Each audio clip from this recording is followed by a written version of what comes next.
गाडगे बाबाला अमरावती जिल्ह्यामध्ये जे संत गाडगे बाबा विद्यापीठ आहे त्यांच्या नावानं शोभून दिसते. एवढी करणी गाडगे बाबांनी जीवनात केली.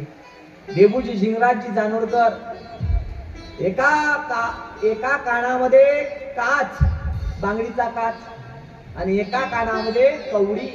जीवनात कळलं हे जीवन कसं आहे, कवडी मोलाचं आहे, म्हणून याचा फायदा करून घ्या. कधी रुतेल सांगता येत नाही, कधी रक्त निघेल सांगता येत नाही. गाडगे बाबा हातामध्ये धर्मदंड आहे. काठी होती ना गाडगे बाबांच्या. धर्म अर्थ काम मोक्षाची चतुर्सूत्री देणारा तो व्यक्ती महत्व म्हणजे गाडगे बाबा. देवूजी झिंगराजजी जानोरकरा जेव्हा गावामध्ये प्रत्येक संतांची अवहेलना झाली, प्रत्येक संत सांगेल मी तुम्हाला, गाडगे बाबाही त्यातले आहे. गाडगे बाबा दिवाळीचा सण, दिवाळीच्या सणाला घरोघरी फिरत होते. भूक पोटाला लागली होती. माय भाकर देत का हो भाकर, आवाज दिला एका दारावर. माय वो भाकर देत का भाकर. आवाज दिल्याबरोबर बाहेरची आतली बाई बाहेर आली, पाटली नव्हती.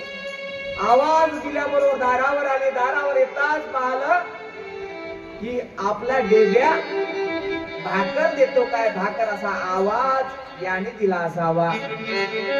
आली दारावर, काय रे डेब्या, कशा करीता आला. माय भाकर दे, भूक लागली. गाडगे बाबाची आहे का कहाणी थोडक्यात. भाकर दे माय भाकर. कशी भाकर देणार नाही तुले, मग सोमत ठेवलेले लाकडं फोडून दे. झुलप्या माळ्याच्या व्यवस्थित दे माय, दे कुराडी, देतो फोडून, फुकट नाही पाहिजे. भाकर देतो भाकर. बाबाने एवढे मोठे लाकडं फोडावे. संत श्री वैराग्य मूर्ती गाडगे बाबा त्यांचा इतिहास तुम्हाला सांगून राहिलो. लाकडं फोडले. लाकडं फोडता फोडता दुपार झाली. दुपारचे 12 वाजले. बाबा पाणी नाही ना अन्नाचा कण बाबाच्या पोटात नाही. दिवाळीचा सण आहे. अशा परिस्थितीमध्ये त्या बाईनं रात्रीची असलेली शिळी भाकर आणून दिली बाबाला. बाबाला ते हातात घ्यावी, तिला नमस्कार करावा आणि म्हणावा, माय आज दिवाळीचा सण, त्या घरी पुरणाची पोळी केली असेल ना, व देणं थोडाशी पुरणाची पोळी देणं माय देणं.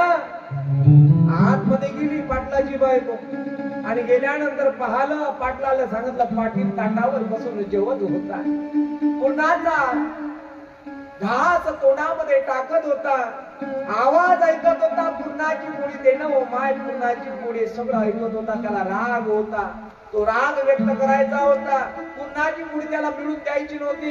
त्यानं जड लाकूड घ्यावं काटेरी आणि धरल्यानंतर गाडगे बाबांना, ए डेब्या काय पाहिजे असा होता. पुरणाची पोळी पाहिजे, पुरणाची पोळी, पुरणाची पोळी. हो बाबा पुरणाची पोळी पाहिजे, दिवाळी आहे ना, गोड गोड पाहिजे जरा.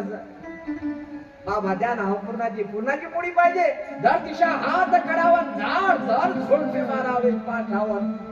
ते काटेरी काळीचे झोडपे बाबांच्या अंगावर पाठीमध्ये बसावेत, हातामध्ये बसावेत आणि ती काटे बाबाच्या शरीरामध्ये रुतावेत. बाबा लगेच म्हणायला लागले, पाटील मारू नको हो, मारू नका. पुरणाची पोळी आता काय दिवसभर मागणार नाही, जीवनभर मागणार नाही.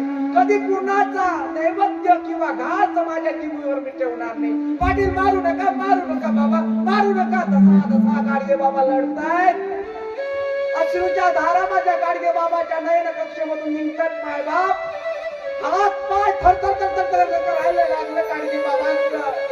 आणि या थरथरलेल्या अवस्थेमधून गाडगे बाबा म्हणतात, पाटील मारू नका.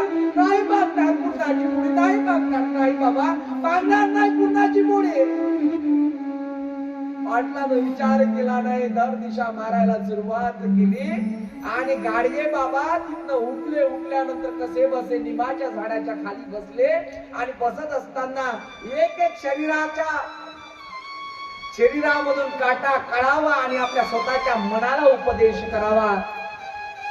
खाशील पुरणाची पोळी हे म्हणा, खाशील पुरणाची पोळी, खाशील पुरणाची पोळी, एक एक उपदेश करावा. त्या दिवसाला गाडगे बाबांना स्वतः शपथ घ्यावी, मी माझ्या जिभेवर पुरणाची पोळीचा घास ठेवणार नाही.